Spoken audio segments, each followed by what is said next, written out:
The phone rang sharply, cutting through the stillness of the afternoon. I glanced at the caller ID. It was my husband, James. "Amy," he said in a casual tone, as if this was just a normal conversation. "You need to come to Isa Restaurant right away. You know, the one across from the station. The whole family's here waiting for you." I was confused. "Isa Restaurant? You mean that fancy French place? What do you mean the whole family is waiting for me?"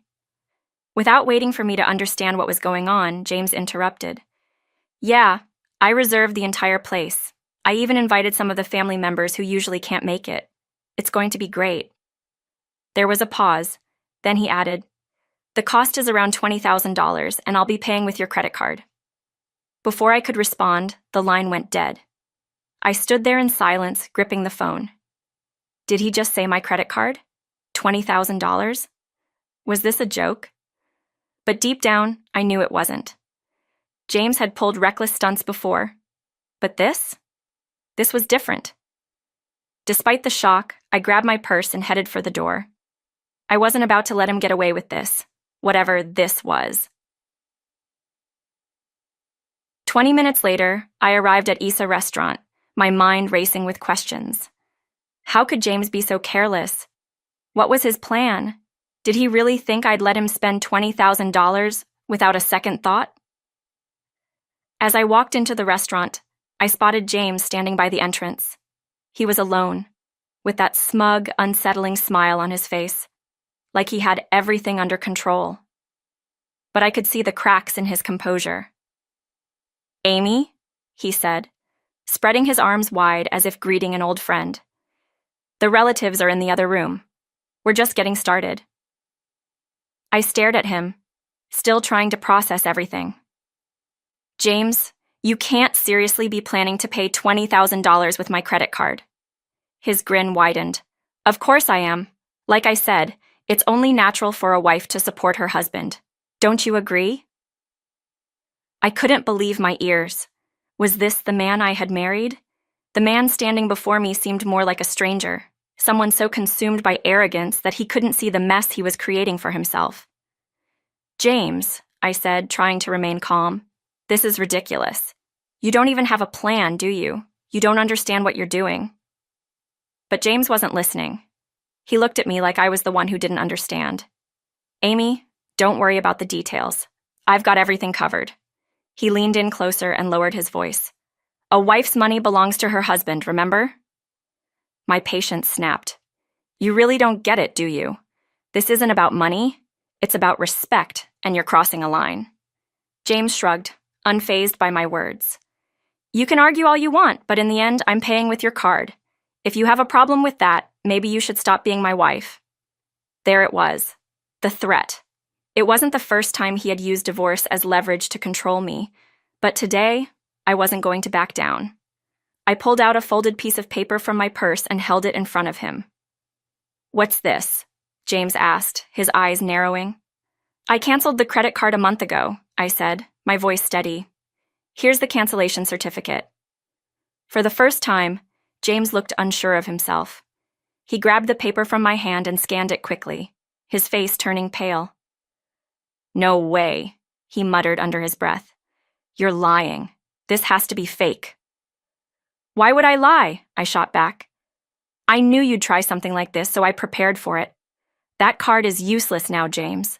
So, tell me, how are you going to pay for this dinner without any money?" James clenched his jaw, his eyes darting around the restaurant as if searching for a way out. "I took the card from your purse this morning," he said through gritted teeth. "If it was really canceled, why would you still carry it around?"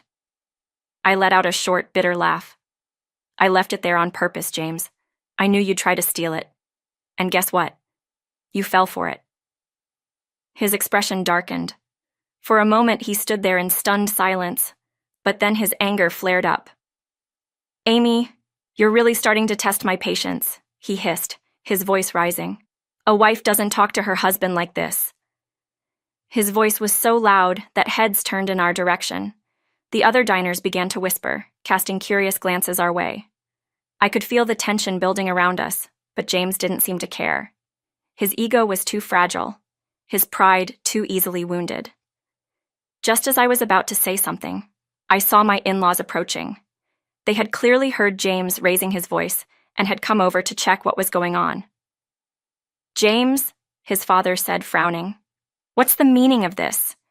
You're disturbing everyone in the restaurant." James forced a smile, trying to act like everything was fine. "It's nothing serious, Dad. We just got a little carried away, that's all." But his father wasn't convinced. "What's going on?" he repeated. Зрение между двумя нами. I took a deep breath and decided it was time to reveal the truth. "James booked this expensive restaurant without telling me," I explained. "He was planning to pay the $20,000 bill using my credit card." My in-laws looked shocked. "$20,000? James's mother gasped. "Is this true, James?" James tried to laugh it off, but I wasn't done yet. "He took the card from my purse, but what he doesn't realize is that I canceled it a month ago. He has no way to pay." There was a brief, stunned silence as the gravity of the situation sank in. James's parents exchanged worried glances, and I could see the confusion and disbelief on their faces. James, now desperate, tried to regain control. "Amy's mistaken," he said, his voice dripping with false confidence. "I'll settle the bill. Don't worry." With that, he turned and walked toward the cashier, throwing me one last defiant smile as if he still believed he could salvage the situation. But I knew better. I watched as he spoke with the cashier, his smile slowly fading. When he returned to the table, he looked tense. "Dad, Mom," he began, his voice barely a whisper, I can't make the payment. Amy's card was really canceled." His parents were horrified. "You were planning to use Amy's card to pay for all of this?" his father demanded. "And you didn't even ask her?" James stammered, searching for an excuse, but there was nothing left to say. The truth was out, and now there was no hiding from the consequences. "I'll explain everything," I said, turning to my in-laws. "This isn't just about today. James has been using my credit card without permission for months. He's been spending money on things I never agreed to." James's father was visibly angry now. "You've been doing this behind her back? How could you, James?" James opened his mouth to defend himself, but I wasn't finished. I pulled out another document from my bag, a credit card statement. "And it gets worse," I said, holding it up for everyone to see. "James has been buying luxury gifts for another woman with my card." The color drained from James's face as he reached for the document, but I held it just out of his grasp. "Who is she, James?" I asked, my voice cold and steady. "Who is the woman you've been buying all these expensive gifts for?" James swallowed hard, his eyes darting around the room as if he was looking for an escape. "It's not what you think," he muttered, barely able to meet my gaze. "She's just a friend. Those were birthday presents." I raised an eyebrow, unimpressed by his weak explanation. "Birthday presents? For who exactly? Your friend or your mistress?" The room fell silent as the weight of my words sank in. James's parents looked stunned, and the other diners had fallen silent, their attention fully on us now. James's voice trembled as he tried to respond.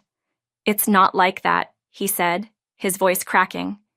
"You're making this into something it's not, Amy. I was just—" "Enough," I interrupted. "I'm done with your lies, James. I know the truth. I've been watching you for months." James's face twisted with anger and fear. "You've been spying on me?" I nodded. "I had to. You were barely home, always making excuses to leave, missing important events, using my credit card behind my back. You left me no choice." James's parents were staring at him now, their expressions filled with disappointment. His mother spoke first. "James," she said quietly, "is this true? Have you been treating Amy like this?" James stood frozen, unable to answer. His father's face hardened as the realization hit him. "I trusted you, James," he said, his voice filled with anger. "We all did, and this is how you repay us?" James tried to defend himself, but it was clear that the more he spoke, the deeper he dug himself into a hole. He was unraveling before our eyes. I just needed a little help," he stammered, his confidence crumbling. "I thought it was fine. I'm your husband, Amy. I'm supposed to be able to use our money." "Our money?" I repeated. "You mean my money." and you used it to spoil someone else. My father-in-law's expression darkened. James, he said sternly, you've crossed a line that cannot be uncrossed. The look in James's eyes changed. He knew he was losing control, and in a desperate attempt to save face, he turned to me with an accusation. You've been trying to trap me this whole time, haven't you? Setting me up to fail. I shook my head slowly. No, James, you trapped yourself. This is all you're doing. For a moment, James was silent. Then, in one last act of defiance, he said the words that shocked everyone in the room. It doesn't matter what you say. I'm leaving. I'll be with Lily. His parents gasped. The relatives were horrified. I stood there, letting the words settle, before I delivered the final blow. Lily, I said quietly. You mean the woman who's been seeing other men behind your back? James blinked in confusion. What are you talking about? Lily loves me. I smiled sadly. No, James. She doesn't. She was using you, just like you used me. I could see the realization dawning on his face, but it was too late. He had made his choices, and now he was left with nothing. The restaurant fell into silence as the weight of his betrayal finally sank in. I turned to leave, my heart heavy, but resolved. This was the end of one chapter, but it was also the beginning of a new one without James. I had taken back control of my life, and I wasn't looking back.